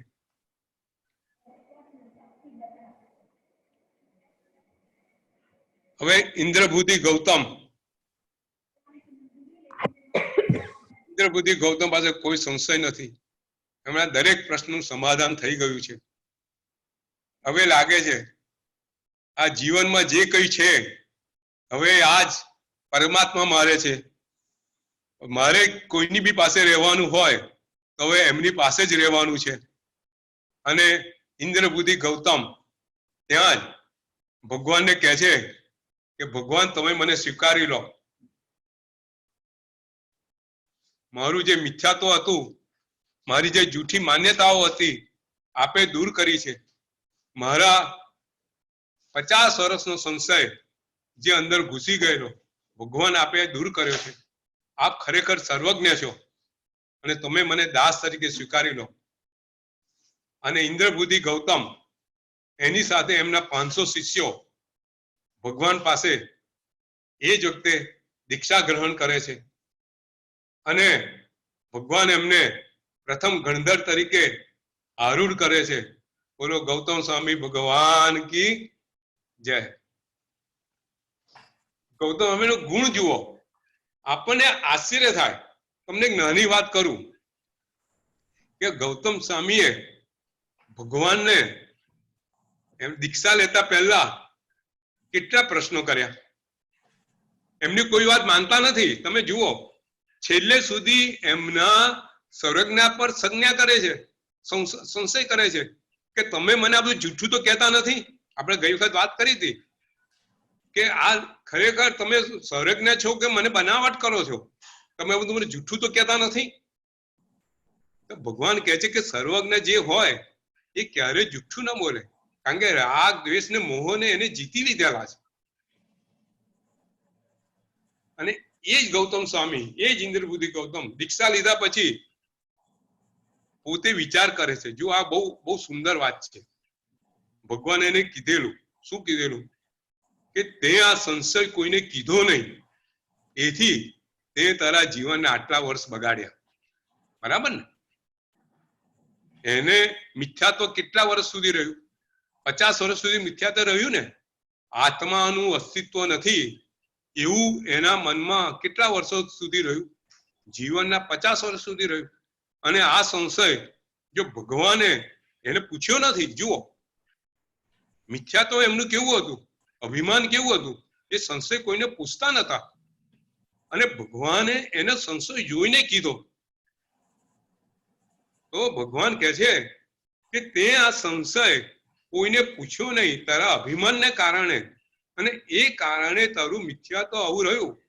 અને ગૌતમ સ્વામી દીક્ષા લીધા પછી પોતે, તમે સમજો શું વાત છે, પોતે પોતાના જ્ઞાનનો ક્યારેય ઉપયોગ કર્યો નથી. જે અભિમાનની ટોચ હતી, એક અભિમાનની ટોચ હતી કે પોતે પોતાની જાતે બધા સંશયોનું નિવારણ કરતા હતા, કોઈને પૂછતા નતા. પોતે દરેક વસ્તુનો અર્થ કાઢતા હતા, કોઈને પૂછતા નતા. અને એમાંથી એમને પોતાનું અભિમાન જ્યાં સુધીનું નમાઈ દીધું, ત્યાં સુધી કાઢી નાખ્યું કે પોતે પોતાના જ્ઞાનનો ક્યારેય દીક્ષા લીધા પછી ઉપયોગ કર્યો નથી. કેવો વિનય ગુણ, અદ્ભુત વિનય ગુણ. ભગવતી સૂત્રમાં ગૌતમ સ્વામી 36,000 પ્રશ્નો કર્યા. શું 36 પ્રશ્નોનો જવાબ નહીં હોય?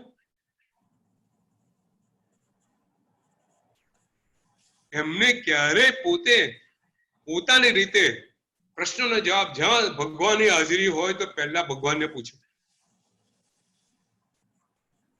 ભગવાન પાસે સંશયનું નિરાકરણ કરે. અને આના કારણે, આ વિનય ગુણને કારણે એને કેટલી લબ્ધિઓ પ્રાપ્ત થઈ. ગૌતમ સ્વામી એને અનંત લબ્ધિ ના માગી. અને કેવી લબ્ધિ! આપણે એક પ્રવચનમાં મને યાદ છે, મેં કીધેલું કે ગૌતમ સ્વામીની પાસે એક વિશિષ્ટ લબ્ધિ હતી જે કોઈની પાસે નથી. કઈ લબ્ધિ હતી? જે પોતાની પાસે ના હોય એ બી બીજાને આપી શકતા હતા. લબ્ધિ, મારી પાસે લબ્ધિ કોને કહેવાય? ભાઈ મારી પાસે જે હોય બીજાને આપવું એ લબ્ધિ કહેવાય, બરાબર ને? મારી પાસે જે હોય, ભાઈ હું મારા અંગૂઠામાં અનંત લબ્ધિ છે, ખીર આંગળી નાખી બધાને ખીર પીવડાવો, ખીર ખૂટે નહીં, એ મારી લબ્ધિ, બરાબર ને? શક્તિ પોતાની પાસે, પણ એમની પાસે એક વિશેષ શક્તિ એવી હતી કે જે પોતાની પાસે નતું તોય આપી શકતા હતા. એ શું હતું? કેવળ જ્ઞાન. દીક્ષા આપે એને કેવળ જ્ઞાન થતું તે. હા, જે કઈ એના શિષ્ય બને એને કેવળ જ્ઞાન મળી જતું હતું. ગૌતમ સ્વામી કેવળ જ્ઞાન, એમને દુઃખ હતું આખું જીવન. એમને આ વસ્તુ, એટલે જ્યાં સુધી કેવળ જ્ઞાન ભગવાનની હાજરીમાં ઘણી વખત દુઃખને વ્યક્ત કરતા હતા કે ભગવાન હું તમારા જેવો ક્યારે બનીશ? ભગવાન કહેતા હતા ગૌતમ તું જીવને શાંતિ રાખ, તું આજ ભવમાં તું મારા જેવો બનીશ. તો કે મને એનો ઉપાય બતાવો, તમને ખબર છે આ ઉપાય? અષ્ટાપદ ઉપર જાઓ, અષ્ટાપદ ઉપર જાઓ. હા, ભગવાન કહે છે કે ગૌતમ તું અષ્ટાપદ પર્વત પર જા. તું અષ્ટાપદ પર્વત પર પહોંચીશ, એ જે એનું પુરવાર છે કે તને કેવળ જ્ઞાન થશે. જે અષ્ટાપદ પર્વત પર જાય એને કેવળ જ્ઞાન થાય. અને ભગવાન ત્યાં પહોંચે છે. અને પોતાની લબ્ધિ કેવી છે? પોતે તો કહેવાય છે કે ગૌતમ સ્વામી ખૂબ પહાડી શરીર હતું, ખૂબ ઊંચા પહેલવાન જેવા શરીર દેખાય, એટલું ભવ્ય એમનું શરીર. અને અષ્ટાપદ પર્વત પર પહોંચે છે, ત્યાં બધા યોગીઓ છે, એમને તપશ્ચર્યા કરીને શરીર સૂકવી નાખેલું છે, પણ છતાંય કોઈ અષ્ટાપદ પર પહોંચી શકતા નથી. કોઈ પહેલા પગથિયે, કોઈ બીજા પગથિયે. અને ગૌતમ સ્વામી ત્યાં પહોંચે છે, એમનું તો એટલું જાડું શરીર, તો યોગ્ય નીચે જે બધા યોગીઓ છે એ વિચાર કરે છે, કોઈ એમની મસ્કરી કરે છે કે હવે જાડા શરીર વાળા કેવી રીતે ચડી શકશે. અને ત્યાં ગૌતમ સ્વામી પોતાની લઘુમાં શક્તિ જે લબ્ધિ છે એનો ઉપયોગ કરે છે અને સૂર્યના કિરણ પકડી અને અષ્ટાપદ પર્વત પર પહોંચે છે. એટલે ગૌતમ સ્વામી પાસે અનંત લબ્ધિઓ હતી, એ લબ્ધિનો ક્યારે ઉપયોગ કર્યો નથી, પણ બીજાને આપતા હતા. એટલે આજે આપણે ગૌતમ સ્વામી છે એના બે સ્તુતિઓ છે, આપણે કાયમ બોલે છે. કઈ પહેલી સ્તુતિ મંગલ અંગૂઠે ભગવાન અમૃત અંગૂઠે વસે અમૃત વસે લબ્ધિ તળા ભંડાર શ્રી ગુરુ ગૌતમ સમરી વાંચિત ફળદાતા. વાંછિત પદદાતા. આજે ગૌતમ સ્વામીનો મહિમા એવો છે, એના મંત્રનો મહિમા એવો છે. આપણે મંત્ર આપણને આપણે આ પદ આપેલો છે, એ મંત્ર એવો વિશિષ્ટ છે કે આપણા મનોવાંછિત ફળો ખરેખર પ્રાપ્ત થાય છે. એ પ્રકારનો તમે જીવ દર કેળવો, એ પ્રકારની સાધના કરો અને મંત્રને આત્મસાત કરો તો ખરેખર એ મંત્ર આજે પણ એટલું જ પ્રભાવશાળી છે. આજે નવું વર્ષ ચાલુ થતા સૌથી પહેલા આપણે બધા નવા વર્ષના ચોપડામાં સૌથી પહેલું વાક્ય એ લખીએ છીએ, શ્રી ગુરુ ગૌતમની લબ્ધિ હોજો. બરાબર છે. આપણે ત્યાં છે ને, આપણે ત્યાં ખૂબ સુંદર વાત કરી છે કે શત્રુંજય સમો તીર્થ નહીં. જો બહુ સુંદર વાત છે, મને અચાનક યાદ આવી કે આપણે ત્યાં બહુ સરસ વાત કરી છે, શત્રુંજય સમો તીર્થ નહીં, ઋષભ સમો નહીં દેવ, ઋષભ સમો નહીં દેવ, ગૌતમ સરખા ગુરુ નહીં, વળી વળી વંદુ તે. તો કેમ? જો આ ત્રણને સર્વશ્રેષ્ઠ વાત પદ આપેલું છે આપણે ત્યાં કે શત્રુંજય જેવો કોઈ ગિરિવર આ દુનિયામાં ક્યાંય નથી. તો કેમ? કે શત્રુંજય તીર્થની એ તાકાત છે કે જો તમે ત્યાં સત્યુંજય તીર્થ ઉપર ચડો, ત્યાં ભાવપૂર્વક યાત્રા કરો તો તમારો મોક્ષ અવશ્ય અને અવશ્ય થાય. આ સત્યુંજય તીર્થની તાકાત છે. એટલે તો એને સર્વશ્રેષ્ઠ તીર્થ તરીકે શત્રુંજય સમૂહ તીર્થ નહીં. આપણે આ શત્રુંજય બીજા બધા તીર્થો છે, મહાન છે, પણ સર્વશ્રેષ્ઠ મહાનમાં મહાન એ શત્રુંજય તીર્થ છે. એ ભૂમિ એવી ચાર્જ છે. એ એટલી ચાર્જ કેમ છે કે ત્યાં આદિશર ભગવાન કેટલી વખત ગયેલા? 99 તેથી આ ભૂમિ એવી ચાર્જ છે. તમે જુઓ, જે સત્યુંજય તીર્થની યાત્રા કરે છે ને, એ ઉપર ચડતા એને સંસારના ક્યારે કોઈ વિચાર નથી આવતા. એ ભગવાનમય બની જાય છે. આ બધાએ અનુભવેલી વાત છે. આપણે સત્યુંજય તીર્થની કોઈ અદ્ભુત બધી ઘટનાઓની વાત કરીશું. આ તીર્થ એટલે મહાન છે. પછી ઋષભદેવ કેમ સૌથી મહાન તીર્થંકર? બધા તીર્થંકરો તો સરખા છે, પણ ઋષભદેવ જેવા દેવ કેમ નહીં? કેમ એવું લખ્યું? વિચાર કર્યો કેમ એવું લખ્યું?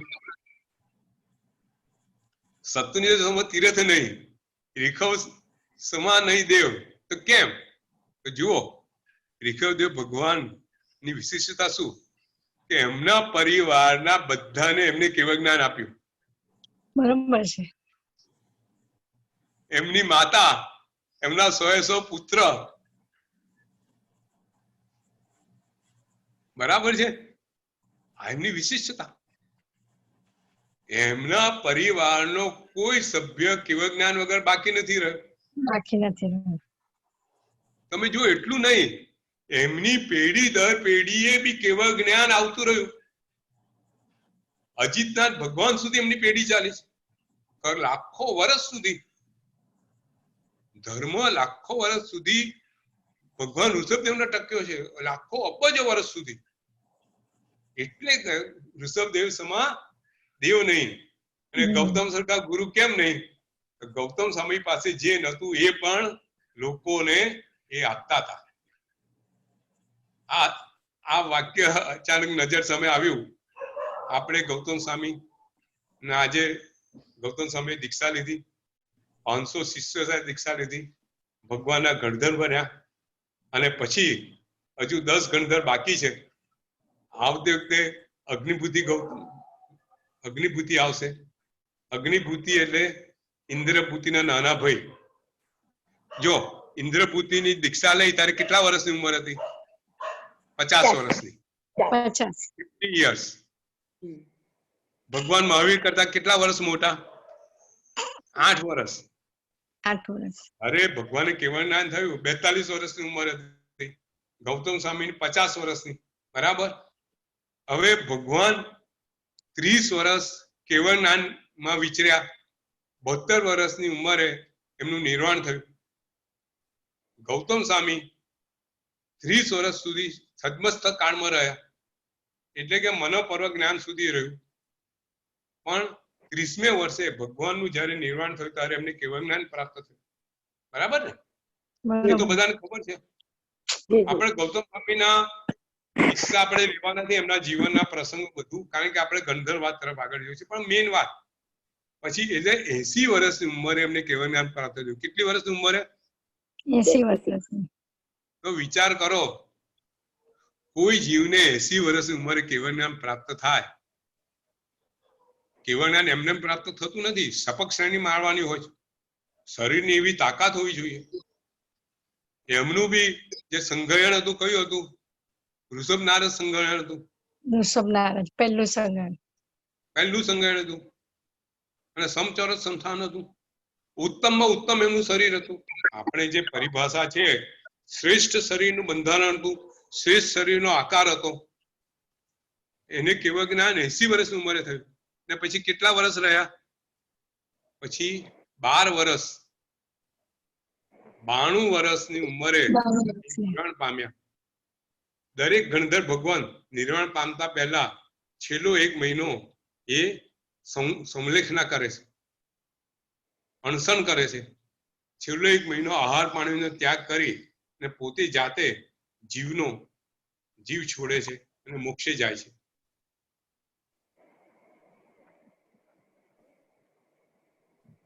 બરોબર છે? આપણે અહીંયા આજે પૂર્ણ કરશું. કોઈ પ્રશ્ન હોય તો પૂછો.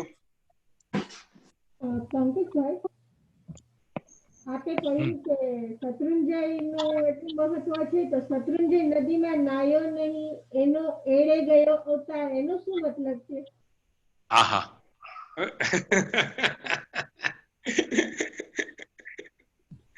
સરસ સરસ સરસ, બરાબર છે. ઘણી વખત આવા પ્રશ્નો આપણી સામે આવે છે. આખું છે ને, આખો જમાનો બદલાઈ ગયો છે. પહેલા જે શત્રુંજય હતો એ શત્રુંજય આજે રહ્યો નથી. વાત સમજીએ.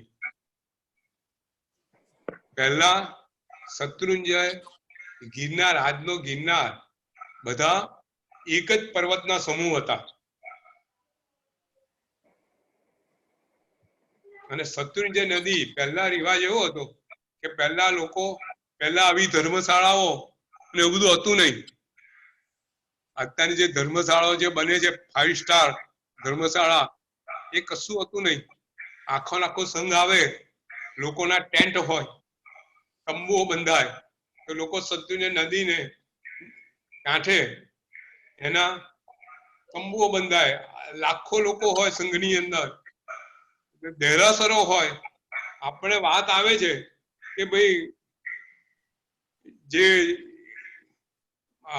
જાંધર છે જે સંઘ કાઢ્યો તેમાં કેટલા વસ્તુપાતીમાં કુમારપાળે જે સંઘ કાઢ્યો એમાં મારા હિસાબે 500 દેરાસર હતા. એવા મોટા મોટા સંઘ હોય અને એ લોકો નદીને કાંઠે રહે. ત્યાં નાહવા ધોવાનું નદીને કાંઠે વ્યવસાય, નદીના પાણીથી નાહી ધોવે. એક નદીઓ બધી ચોખ્ખી હતી. આજના જેવું વાતાવરણ હતું નહીં. એટલે એ વાતાવરણ એ સમયને લક્ષીને આ બધું કહેવાતું હતું કે ભાઈ તમે ત્યાં પહોંચો, શત્રુંજય નદીમાં નહાવો અને પછી તમે પૂજા કરો.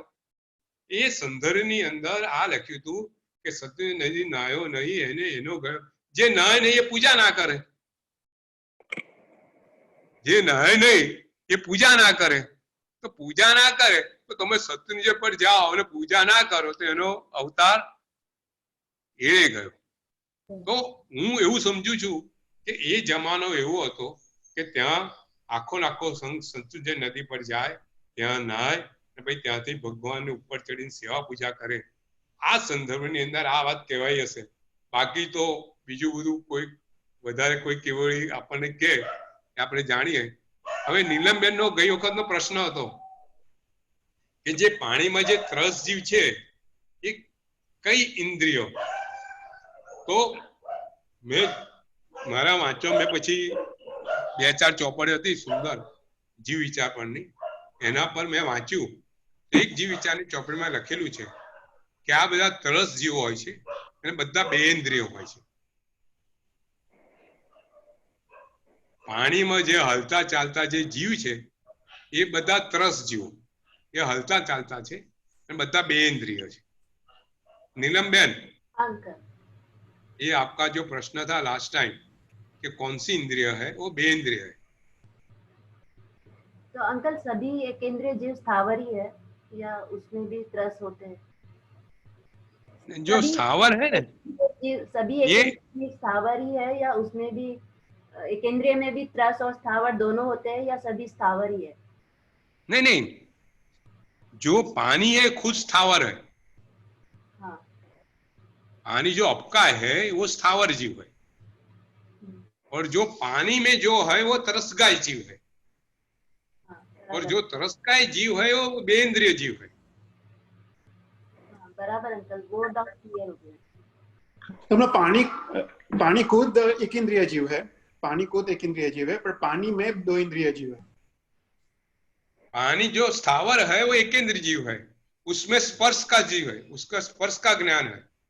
हाँ. और अभी देखो, कल मैंने एक लेख पढ़ा था, डॉक्टर सुधीर शाह, अहमदाबाद का डॉक्टर है, उसने सब अपने जो जैन धर्म में जो कुछ लिखा है तो विज्ञान के मुताबिक क्या है वो खुद रिसर्च कर रहे हैं. और उसने बोला है कि अभी विज्ञान भी मानने लगा है कि पानी खुद जीव है.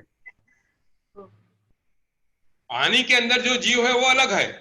आप दो बात समझिए, एक पानी खुद जीव है जो अपकाय है. हमारे धर्म में लिखा है कि पानी सचित है. सचित पानी मतलब पानी में खुद जीव है, और जब पानी को हम उबालते हैं तो वो सचित से अचित बन जाता है, और उसके साथ जो त्रस जीव है वो भी मृत्यु पाते हैं. जब पानी को हम बॉईल करते हैं तो एक तो जो अपकाय का जो जीव है, जो सचित है, वो अचित बनता है, और जो त्रस है वो त्रस जीव का नाश होता है. लेकिन क्या होता है, तो फिर उबालने का क्यों? Why to be boiled? जीव की हिंसा क्यों करने का? भगवान ने जीव की हिंसा करने का क्यों बोला? क्या भगवान में बुद्धि नहीं थी? हमारे में बुद्धि है. तो बराबर है ना नीलम बहन? हमारे में जो इतनी सोचने की बुद्धि है, तो जो गुरु भगवंतों ने बोला उसके पास क्या ये इतना एनालिसिस नहीं था? કારણ કે પાછા પાણીમાં પાછા ને પાછા ને તો જીવો ઉત્પન્ન થતા હોય છે, એ 8 કલાક સુધી ઉત્પન્ન ન થાય એટલા માટે.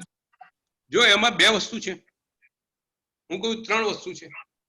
એક તો અપકાય જે જીવ છે ને એનું આયુષ્ય છે ને બહુ ઓછું હોય, એ તરત મરે ને તરત ઉત્પન્ન થાય અપકાય જીવ. એટલે તમે જ્યારે પાણીને ઉકાળો છો ત્યારે અપકાયમાંથી સચિતમાંથી અચિત બને છે, એટલે એમાં ફરીથી અપકાયના જીવો ઉત્પન્ન થતા નથી, મરતા નથી. એટલે આપણે થોડો દોષ લઈએ છે, એની સામે બહુ મોટો દોષ છે, એનાથી દૂર રહીએ છીએ. બીજું, જે ત્રસકાયના જીવો છે એ બી એમનું બી આયુષ્ય એટલું ઓછું હોય છે, એ એમાં ઉત્પન્ન થઈને વધતા જતા હોય છે. તો તમે ત્રસકાયના જીવોને એ જીવોની હત્યા કરો તો બરાબર છે, પણ બીજા ત્રસકાયના જીવો એમાં ઉત્પન્ન થતા નથી ને એને એક ક્ષણે તમે મારતા નથી. તો આ બી પુણ્યનો લાભ છે. અને સૌથી અગત્યનો લાભ કે તમે આવું કરવાથી અચિત વસ્તુ વાપરો છો. ભગવાને અચિત વસ્તુ વાપરવાની કીધી છે, એ આચારનું પાલન થાય છે. એટલે આવા ઘણા લાભો હોવાથી આપણે પાણી ઉકાળીએ છીએ. શરીરને લાભ થાય છે તો અલગ, શરીરને આ ત્રસકાયના જીવોથી, જે ટાઇફોઇડના કે કમળાના, જે પાણીના જીવોથી જે શરીરે રોગ થતા હોય એ બધાથી આપણે દૂર રહીએ છીએ, એ લાભ થાય છે. એ તો ચોથો લાભ, એ તો બાય પ્રોડક્ટ છે. જીવ દયા મોટો લાભ છે. અચિત ભગવાનની આચારનું પાલન બીજો મોટો લાભ છે. અને ઉપરાંત શરીર સચવાય છે, ત્રીજો લાભ છે. ને આ બધી વસ્તુના લાભાલાભના વિચારણા કરી અને આપણે ત્યાં ઉકાળેલું પાણી પીવાનો આચાર મૂકવામાં આવ્યો છે. मारा नीलम बहन देखो आपके एक प्रश्न से कितना सब चीज बाहर आया. तो मैं बोलता प्रश्न किया करना, क्योंकि मैं तो जो मैंने पढ़ा है वो मैं, अगर आपका प्रश्न आएगा तो कुछ और बाहर आती है। बरोबर છે. बराबर अंकल. બરોબર ચૈતર? હા, કોઈને ક્વેશ્ચન છે બીજા? ભાઈ, મારો એક સવાલ છે.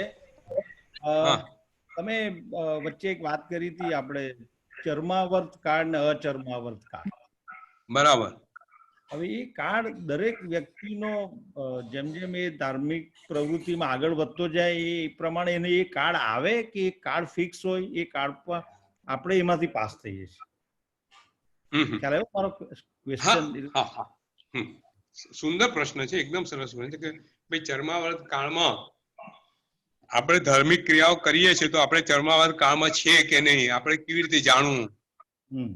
ચર્માવર્ત કાળ બધાનો સરખો હોય કે નહીં? જુઓ, સૌથી પહેલી વાત, ચર્માવર્ત કાળ જે છે એ બધા જીવોનો સરખો ન હોય. દરેક જીવની પાત્રતા પ્રમાણે ચર્માવર્ત કાળમાં જીવ પ્રવેશ કરે. સૌથી પહેલું વાક્ય સમજી લો. બરાબર છે? દરેક જીવની જે પાત્રતા હોય એ પ્રમાણે એ જીવ ચર્માવર્ત કાળમાં ત્યારે ચર્માવર્ત કાળમાં પ્રવેશ કરે. દાખલા તરીકે અભવ્ય જીવ છે, અભવ્ય જીવો ચર્માવર્ત કાળમાં પ્રવેશ કરે તો ક્યારેય ન કરે, કારણ કે એને એ હંમેશા ભવાભિનંદી હોય, એને હંમેશા સંસાર પ્રત્યેનો રાગ હોય, એને ક્યારેય મોક્ષમાં જવું ના હોય. એને મોક્ષ છે કે નહીં એની સાથે એને લેવા દેવા નથી. એ જીવની પાત્રતા એવી હોય કે એને મોક્ષમાં જવાની ઈચ્છા જ ના થાય. એ જીવની પાત્રતા પ્રમાણે ચર્માવર્ત કાળમાં ત્યારે ચર્માવર્ત કાળમાં પ્રવેશ કરે. સૌથી પહેલી વાત એ. બરાબર? એટલે દરેક જીવનો ચર્માવર્ત કાળ અલગ અલગ હોય. હવે ચર્માવર્ત કાળમાં આપણે છે કે નહીં એ કેવી રીતે જાણવું? કોઈ માપદંડ હોવું જોઈએ ને કે ભાઈ આપણે ચર્માવર્ત કાળમાં અત્યારે પ્રવેશી ચૂક્યા છે કે શું નહીં. તો ચર્માવર્ત કાળમાં આપણે પ્રવેશે એનું સૌથી પહેલું એ કે આપણે સંસાર પ્રત્યે જે આપણો રાગ છે એ ઓછો થયેલો હોવો જોઈએ. આપણે સંસારની ક્રિયા કરીએ, આપણે સંસારની ક્રિયામાં આપણું મન લાગેલું ગમતું ના હોવું જોઈએ. આપણે રાગ કરીને સંસારની ક્રિયા જ્યારે કરીએ ત્યારે આપણે માનવાનું કે હજુ આપણો ચર્માવર્ત કાળમાં પ્રવેશ થયો નથી. બરાબર. દાખલા તરીકે આપણે ત્યાં બહુ સુંદર દાખલો, એટલો સુંદર દાખલો સમજાયેલો છે કે માના પેટની અંદર બાળક છે, માના પેટમાં બાળક છે, બરાબર? ગર્ભ છે, બાળક છે. માં બધી ક્રિયાઓ કરતી હોય, ચાલતી હોય, બેસતી હોય, ઉઠતી હોય, રોટલી વણતી હોય, કપડા ધોતી હોય, પણ એનું ધ્યાન ક્યાં હોય? બાળકમાં. એના પોતાના ગર્ભમાં એનું ધ્યાન કે બાળકને સાચવે. બાળકને કેવું સાચવે? ઉઠતા વિચાર કરે, બેસતા વિચાર કરે, સમજીને ઉઠે, સમજીને બેસે, સમજીને ખાય, બધું આખી એની જે આખું એનું જે જિંદગી છે, આખો એના 9 મહિના છે ફક્ત ખાલી બાળક માટે હોય. બરાબર? તો જે જીવ ચર્માવર્તમાં કાળમાં આવેલો હોય એ સંસારની બધી ક્રિયા કરે ખરો, પણ એનું ધ્યાન ક્યાં હોય? આત્મા તરફ હોય. આવું કરવાથી મારા આત્માનો દોષ લાગે છે તો એને દુઃખ હોય એનું. કદાચ કોઈ કારણસર, પરિવાર મજબૂરીના કારણસર કદાચ એને શરીર જાળવવા એને રાત્રિ ભોજન કરવું પડ્યું, તો રાત્રિ ભોજન કરવાનું એને એવું અંદરથી દુઃખ હોય, મારે આ કરવું પડે છે, હું નરકમાં જઈશ. તો આ જે દુઃખ, જે પશ્ચાતાપ આત્માને આ પોતાને કરવું પડે છે ભગવાનની આજ્ઞા વિરુદ્ધ, એનું જે જાગૃતિ હોય, એવી રીતે માતાની જાગૃતિ છે કે મારો બાળક મારા ગર્ભમાં છે, જે જાગૃતિ, સતત જાગૃતિ હોય તારે જીવ કહેવાય કે ચર્માવ્રત કાળમાં આવ્યો. પછી એ ક્રિયા કરે, કદાચ એનાથી પાપનો બંધ પડે, સંસારમાં રહેવું પડે, બધું કરે, પછી એક વખત એવો આવે કે આ બધું એનું પોતાની સામર્થ્ય એવું આવે કે આ બધું એને છૂટી જાય, અને એમ કરતા કરતા જીવ ચોથું ગુણ સ્થાન પ્રાપ્ત કરે, પાંચમું, છઠ્ઠું, અને એમ કરતા કરતા 13મા ગુણ સ્થાન કેવળ જ્ઞાન પ્રાપ્ત કરે. બરોબર છે? ઓકે, એટલે આપણે ચોથા ગુણ સ્થાનક પછી ચર્માવર્ત કાળ આવે ખરો, એટલે ચોથા ગુણ સ્થાનક પછી ઉપર ચડતા જઈએ ત્યારે ચર્માવર્ત કાળ કહેવાય. ના, ચર્માવર્ત કાળ તો તમે પહેલા ગુણ સ્થાનકે હો ને તો મિથ્યા તો હોય ને, એમાંથી તમારી પ્રગતિ થાય, તમારું મિથ્યા તો મંદ થઈ જાય, અને એમાંથી પ્રગતિ કરતા કરતા કરતા કરતા તમે ચોથે સ્થાને આવો. એટલે ચર્માવર્ત કાળ તમારો ચાલુ હોય, તમારો સંકિત થાય ને, એ સંકિત એવું હોય, આવે ને જાય, આવે ને જાય, સમજો? સંકિત તમારું આવે ને જાય, આવે ને જાય, એમ કરતા કરતા તમારું ક્ષાયિક સંયુક્ત થાય, ત્યારે તમે અર્ધ પૂતગલ પરાવર્ત કાળમાં આવો. બરોબર છે? આપણે કદાચ એવું હોય તો એક વખત આ લેસન લેવું હોય તો આ એક જ લઈશું. મારો વિચાર છે કે આખું એક ગંધર્વાદ જે ચાલી રહ્યું છે એ પત્યા પછી આપણે આખું આ છે ને, આખી ટર્મિનોલોજી, આખી આ સાયકલ શું છે, કે જીવનો મોક્ષ તરફનો આખો પ્રવાસ શું છે, એ માર્ગ શું છે, પ્રવાસ શું છે, આખો પ્રવાસના સીમા ચિહ્નો શું છે, એના માઇલસ્ટોન શું છે, આપણે તો સમજીશું. અને એ આપણે પછી ક્યાં છે, આપણું સ્થળ આપણે મૂકીશું, આપણે જાતે જ આપણે ચિંતન કરીને આપણે મૂકવાનું કે આપણે ક્યાં છીએ, આપણે સમજીશું, અને પછી આપણે લઈશું, એક વખત આપણે લઈશું. ઓકે, ખૂબ સુંદર છે, ખરેખર સમજવા જેવી વાત છે, અને આપણે એને ડિટેલમાં જોઈશું. બિલકુલ. ના, કારણ કે મેં એવું વાંચ્યું છે કે ચર્માવર્ત કાળ હોય ત્યારે પુરુષાર્થથી કર્મ બાધિત થાય, તો આપણને પેલું ખબર હોય, આપણને પુરુષાર્થ કરવાનું થોડું મોટિવેશન બી મળતું રહે. બરાબર, સાચી વાત, બહુ બિલકુલ સાચી વાત. આપણે અત્યારે આપણે એવું જ માનવાનું કે આપણે હવે અચર્માવર્ત કાળમાં આપણે પ્રવેશ કરવાનો છે, અરે ચર્માવર્ત કાળમાં અર્ધપૂતગલ પરાવર્ત કાળમાં આપણે પ્રવેશ કરવાનો છે. એટલે આપણી ક્રિયાઓ માતાના બસ આ દાખલો આપ્યો ને એ રીતે જોવાની. આપણા આત્મા, આપણે જે કઈ ક્રિયા કરીએ છીએ તો આત્માનો દોષ વધે છે કે ઘટે છે? બરાબર. ઓકે, બહુ સરસ.